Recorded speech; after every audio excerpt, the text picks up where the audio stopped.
দিয়ে তুই তারপরে হেল্পার নিয়ে যাবি। তুই এখানে দেখতেছিস যে নো পার্কিং, তারপর তুই এখানে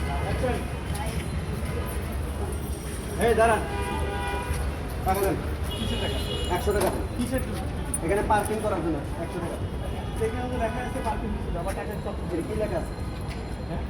পার্কিং নিষেধ যখন লেখা আছে সেটা দেখছে, বুঝতে পারছেন যে পার্কিং নিষেধ, তো পার্কিং করলেন কেন? ভাই ঝামেলা করে না। হ্যাঁ দাঁড়ান, গাড়ি দাঁড়ায় তো দাঁড়ান, 500 টাকা দেন।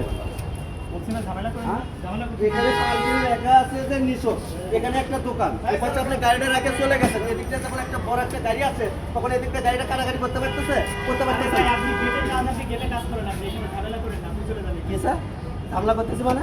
ঝামেলা করতেছেন না। এখানে দেখেন নাই আপনি কি লেখা আছে? নামেন গাড়ির থেকে নামেন, আপনি গাড়ির থেকে নামেন। গাড়ির থেকে নামতে পারছি না তোরা, গাড়ির থেকে নামতে পারছি না, গাড়িতে আমি কেন করো?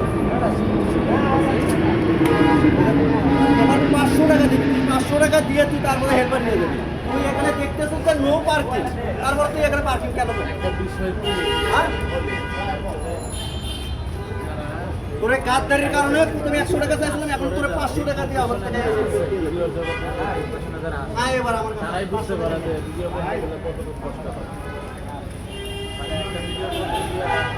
বুঝতে পারেননি, ভুল হয়েছে। এই ভুল স্বীকারটা যদি আপনি প্রথমে যদি করতেন তাহলে তো আপনার সাথে এতটা কথা আমার হতো না।